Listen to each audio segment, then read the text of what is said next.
What if the next medical breakthrough could change thousands of lives? Welcome to Moving Medicine Forward, the podcast that pulls back the curtain on the breakthroughs shaping the future of healthcare. I'm your host, Jeremy Schran, and together with CTI's leading experts, we explore the cutting edge of clinical research transforming patient care. Each episode, we dive into the science, strategy, and innovation driving medical advancements, joined by global therapeutic experts who are redefining how we understand and treat critical disease.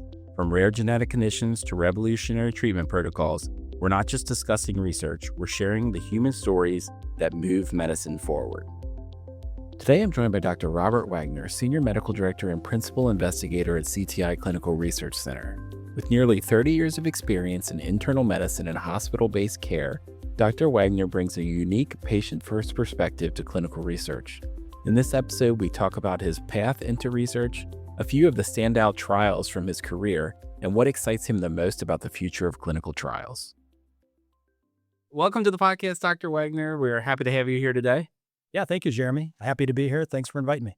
So to start off, share a little bit about yourself and what initially drew you to a career in medicine. Well, let's see. I grew up the youngest of five, Northern Ohio, southeast of Toledo, and my oldest brother was a veterinarian. And my sister, probably next closest to me in age, became a nurse. And then unfortunately had a decent amount of exposure to health-related consequences with my dad. So exposure to healthcare between family members and others who were pursuing careers in healthcare. You spent many years in internal medicine and hospital-based practice. How has that experience shaped how you approach patient care today? I think it helps. I was a inpatient physician or a hospitalist at St. Elizabeth here in Northern Kentucky. Like you said, I did that for 24 years. And one of the biggest challenges with hospitalist medicine is the patients are not yours. And you have to establish their history, kind of find out what their background is pretty much every time you meet a new patient. So that is, I think, helpful when you're evaluating patients and screening for research studies because you're more easily able to synthesize information, gather their history, and see if they meet the suitability for the studies.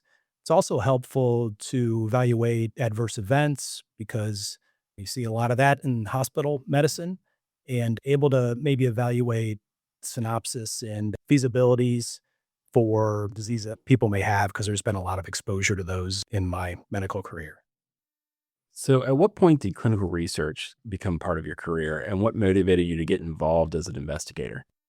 Kind of a long, meandering story here. I'll try to shorten it up, but I went to medical school up the road at Wright State, and then I came down to Christ Hospital to do my internal medicine residency. When I was in my second year of residency there, I had no exposure to research, didn't know really anything about it. But I was approached by a resident who was a year older than me, asking me if I wanted to have a side hustle, basically helping out a research company that was in the medical office building next to Christ Hospital. You know, as a struggling resident, always looking for ways to moonlight. Sure, yeah. So I went over there, met with them. The name of the company was Community Research, started a medical office building there, and was co-founded by Dave Mayleben, who later became one of the VPs of Research Site Services for CTI, and also a couple young and up-and-coming people there, Adam Roth, who became the VP of Research Site Services after Dave retired, and Denise Moeller, who was a up-and-coming regulatory associate and became the Director of Quality Assurance for CTI. So I met them there, became a sub-investigator for their studies, and then I graduated residency. I went over to Northern Kentucky, started being a hospitalist at St. Elizabeth and Edgewood, and then kind of stopped with the research and was a full-time hospitalist. And then community research expanded, opened some additional sites, including one in Northern Kentucky. And then Dave reached out to me, and I got back involved and became a sub-investigator and then a principal investigator for community research, and did that for probably 4 or 5 years. And then they were acquired by CTI. So then I became a CTI employee, and eventually it kind of slowed down. Research slowed down in that area, and they closed that site. So I retired from CTI, went back to St. Elizabeth as a full-time hospitalist. And then right around the time of COVID and the COVID trials, got roped in again by Dave Mayleben to come over and be a consultant at CTI. So was a consultant there for several years. And then this fall became an employee as one of their sub-investigators, principal investigators. That's So, awesome. so kind of a long route. Yeah. It's my second employment with CTI, but Well, we're glad to have you back. yeah, thank And you. that's a great team over there to work with. We just Absolutely. had Adam on the Oh, podcast a yeah. couple weeks ago. Yeah. So yeah, he's a great guy. Yeah, lots of Tons of- dedicated researchers over there. Great crew of folks. You've participated in a wide range of clinical trials across therapeutic areas. Yeah. Are there any moments or studies that stand out especially meaningful to you? I think probably when I was in Kentucky with community research before they're acquired by CTI, we did some very early GLP-1 studies. We did GLP-1 studies when they were really primarily for diabetes. So did a lot of those in combinations with insulin or separate from insulin. And then that's kind of when they just started using them for weight loss and other indications. So was involved with that. Probably one of the studies that jumps out as one of the most unusual studies we did, which I still remember very well, was a jet lag study. So they actually enrolled patients to see if they could induce jet lag, and then they could treat them with this new medication that they were testing.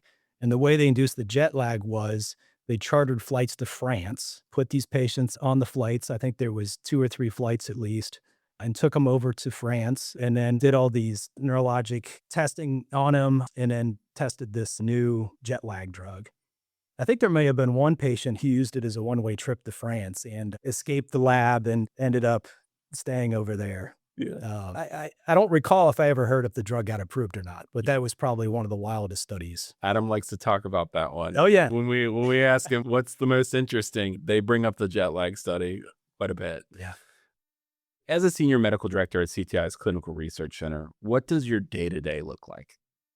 Day-to-day involves seeing patients in screens, seeing patients in follow-ups, evaluating them to see if they meet the criteria for the study, gathering medical history, going through their medications, and then on follow-ups, evaluating how they're doing in the study, if they're having any adverse events, addressing those, evaluating lab work and EKGs. There's a fair amount of business development and feasibility review, protocol review to see if there's studies that we can do. So those are kind of the things oh yeah, I can't forget training. Lots and lots of training, internal training, study-specific training, lots of that. From your perspective, why are strong research sites so critical to the success of clinical trials, both from the sponsor side and for the patients? I think strong research sites are one of the most essential features of the process. For the sponsor side, strong sites provide quality information. They have the database of patients that meet the indications for the study. They're able to provide high quality data, do the regulatory things that need to be involved, and just do a good job overall for the sponsors. For the patients, I think they're able to obviously get the right patients for the right indications. They're able to provide the support that the patients need as far as communication with them, evaluating how they're doing in the study, evaluating any issues they may have, and just providing expectations for what they should have or what they should know when they are entering a study. How does having a site as part of CTI's broader organization enhance collaboration, quality, and trial execution? Yeah, great question, Jeremy. That's a real plus because you have more personnel, standardized practices.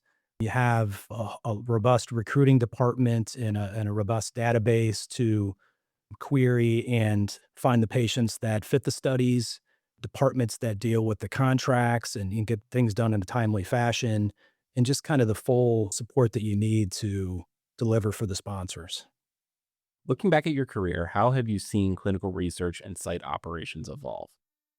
I would say more introduction of, well, and a couple different facets, introduction of different ways of recruiting. I always ask the patients when I see them how they found out about this study. It's interesting for me.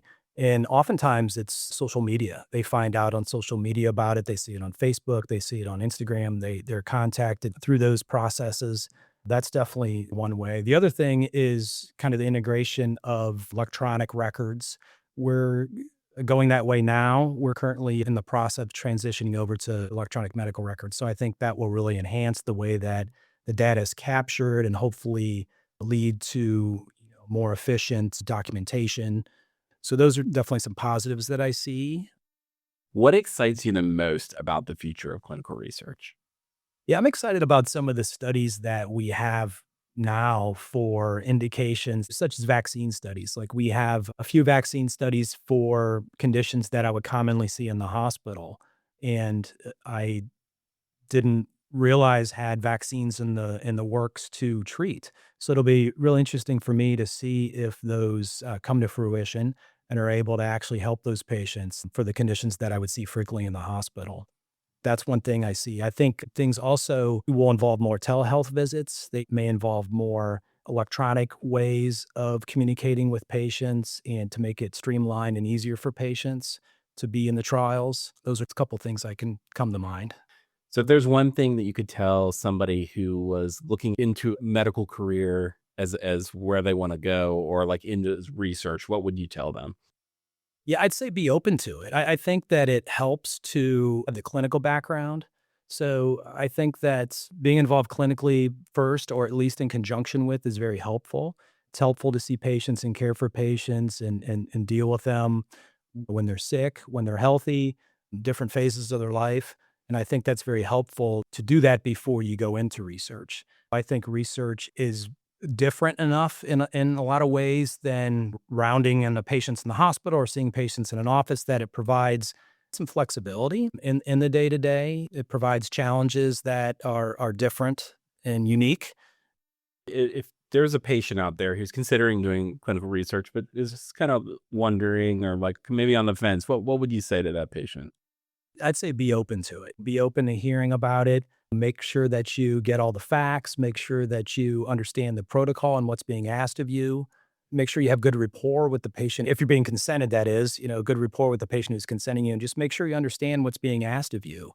I think that there's a lot of patients that we see that do these studies because of a family member who's had the condition that the drug could treat that they're getting involved with, or a lot of personal experiences. And some people just do them because they feel it's for the greater good. Thank you so much, Dr. Wagner, for joining me today. Yeah, I appreciate it. Thanks for having me on.